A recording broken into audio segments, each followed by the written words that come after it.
Sounds on 29th. Thank you. Colorado PBS is the best, right? Love this place. You know, I'm getting a little bit older, and coming down to the studio tonight, I got a little lost. Do you know what you call a 63-year-old Jewish woman wandering around 5 Points at 9 o'clock at night? Landlord. Oh, yeah. Oh, yeah. So, you know, I do get confused. I do get lost a lot of times. And, you know, have you ever done this? Have you ever walked across your house going, toilet paper, toilet paper, toilet paper, toilet paper, toilet paper, toilet paper, toilet paper. And I never end up retrieving the toilet paper. But I do get my 10,000 steps in. I've just joined the 10,000 step program because I have a whole, thank you. I've got a whole lot of apologizing to do. The person I need to apologize to the most is my husband because I never did get him the toilet paper. He's 64. He doesn't know who he sent, what he sent him for. He's probably still sitting there. So the last time this happened, I went all the way across the house going toilet paper, toilet. I went all the way downstairs to the basement to the storage room, walked all the way back, and he pulled such attitude when I handed him the WD-40.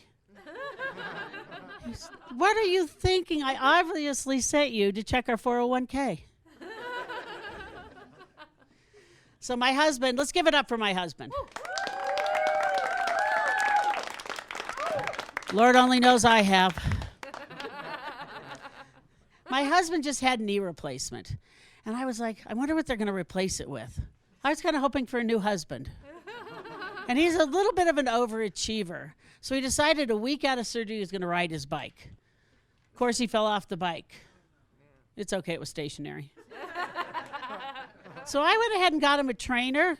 And this guy was a miracle. He was a genius. I mean, he had him sitting up straight, and he had him holding that position.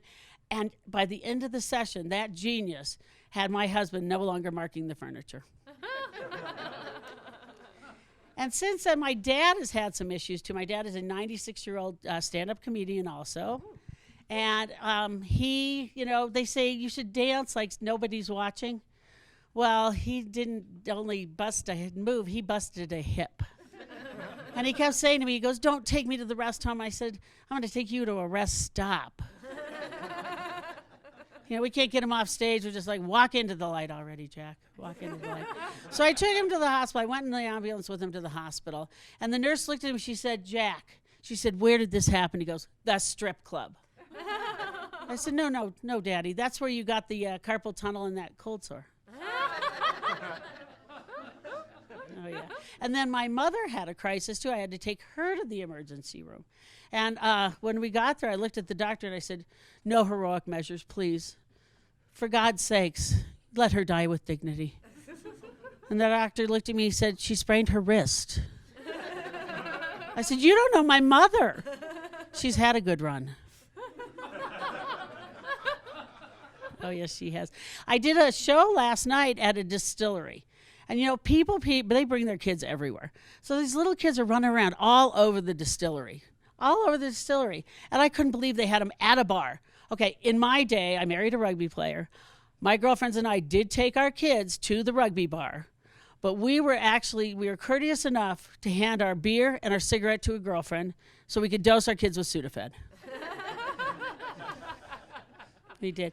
So my husband and my neighbor were talking the other day, and my husband said, you know, I have a 63 Volvo. And my neighbor said, I have a 68 Cougar. I went, I don't want to one-up you boys, but this Cougar has a 56 Volvo. Nothing under the hood, high mileage, needs a lot of lube in a bra. Got hit from the rear. What I'm trying to tell you now is it's a rough ride. It's a rough ride. My name is Terri Barton Gregg. Thank you very much.